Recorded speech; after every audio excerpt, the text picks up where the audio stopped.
Hi guys, I'm Libertman, forced to be alone but free to decide how. Okay, now in this second part, which is the continuation of the first video about the 20 years of realizations, I want to share what years of clinical psychology, listening to hundreds of men and observing patterns of human behavior have taught me about relationships, marriage, and single life. These are not theories, they are the collective stories of men from all walks of life who came to my practice broken, confused, or simply tired of certain things, plus the testimonials and evidences shared by colleagues that are still practicing as psychotherapists. As I said before, this is a general overview, but depending on which group of the C4PC personality framework you belong to, your way of integrating this lesson will vary. If you haven't yet watched the playlist about self-knowledge and the C4PC framework that I have developed, I strongly recommend doing it after this video. It will help you understand yourself and these dynamics much more clearly. So let's start with the first point. That is about the freedom of singleness and the illusion of marriage. This is one of the truth that most men discover too late. Being single is not a curse. For many, it's the most balanced, peaceful, and fulfilling stage of life.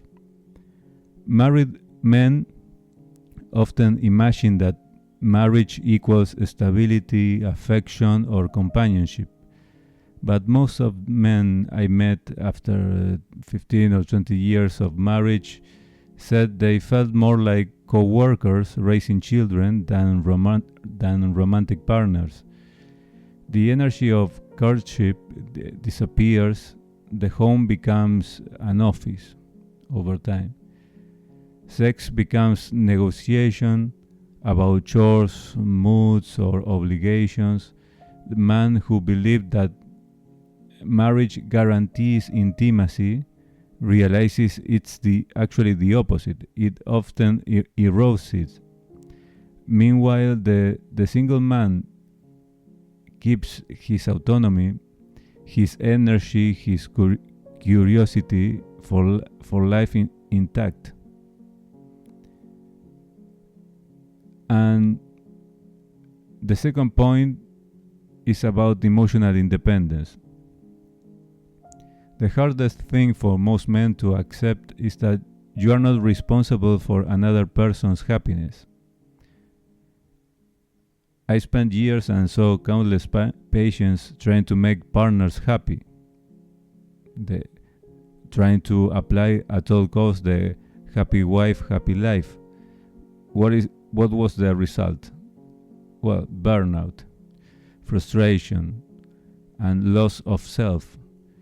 When you stop trying to fix others, then is when you begin to fix yourself. Happiness is not something you receive from a relationship. It's something you bring to it.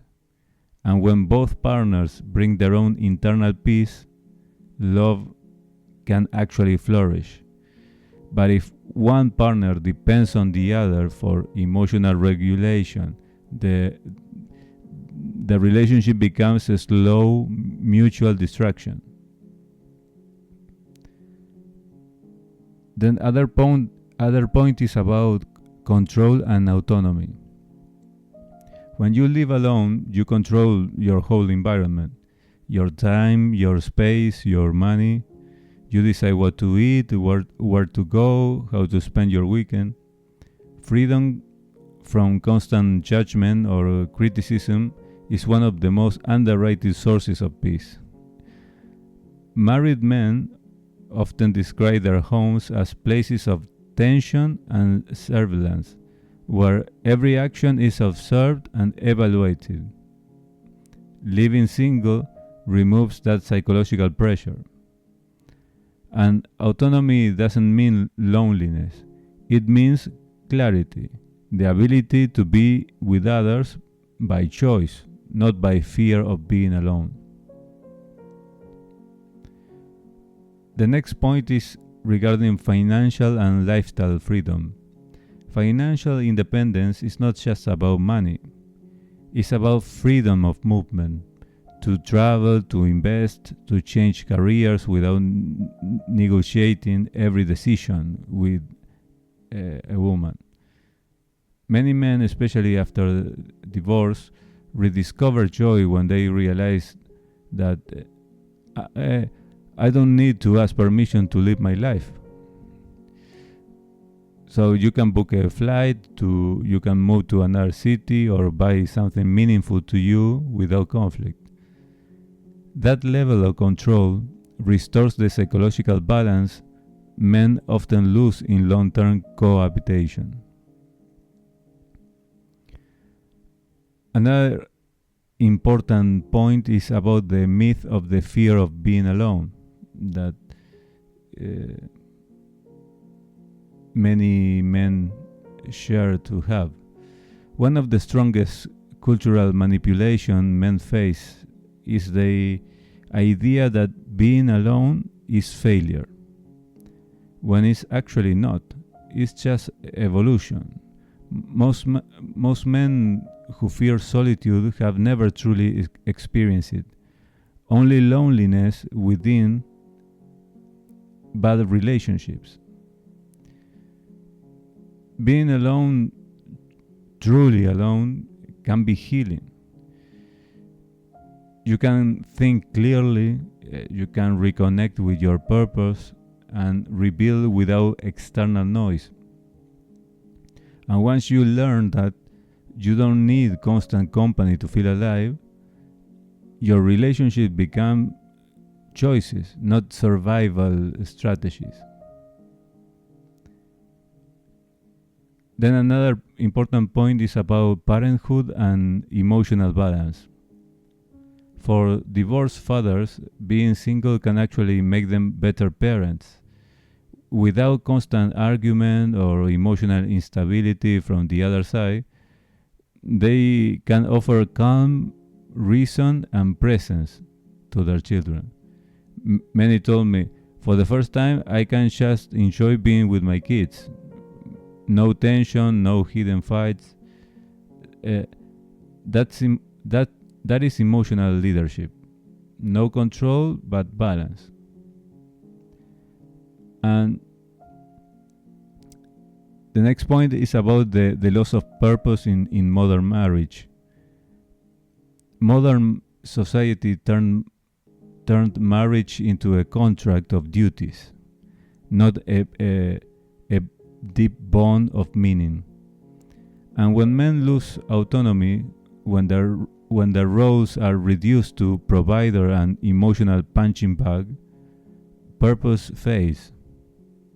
Men are creators by nature. If they cannot build, they deteriorate, they decay. That's why many married men fall into depression, because they stop creating emotionally, intellectually, and spiritually.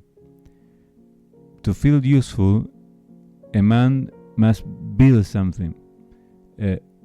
Build his own body through exercising, building a business, a career, a garden, any kind of legacy, no matter how small or how others perceive it.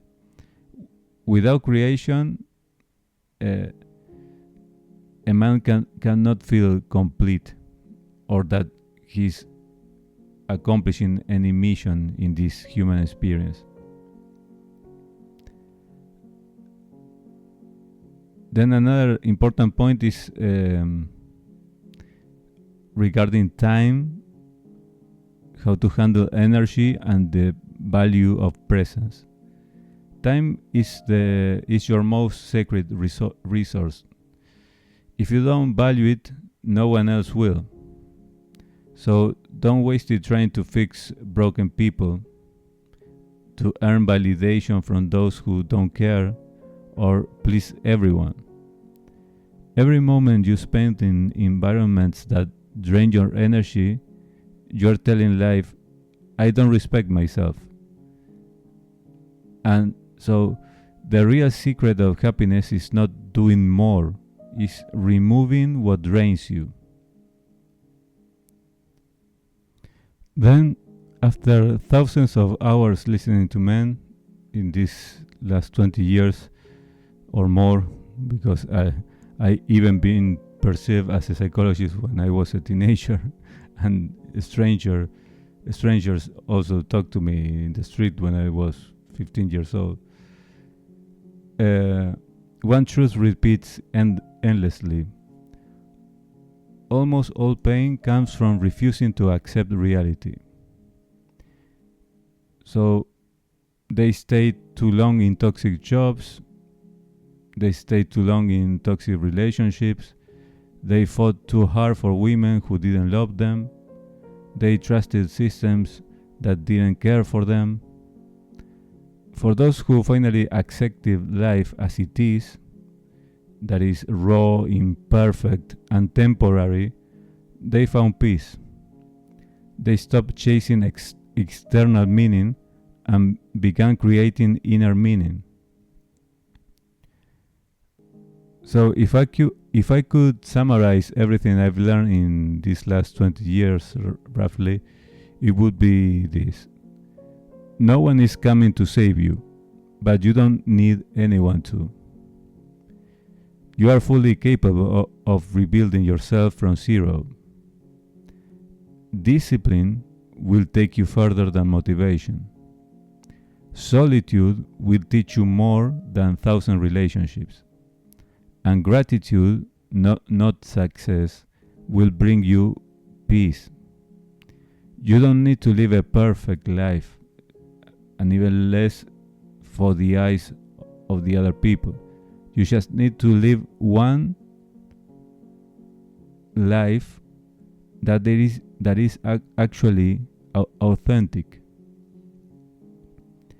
So thank you for listening, and if something of this video has been helpful to you, please leave a comment and share your thoughts, and please like and subscribe to support this channel. Stay strong, take care, and see you in the next one.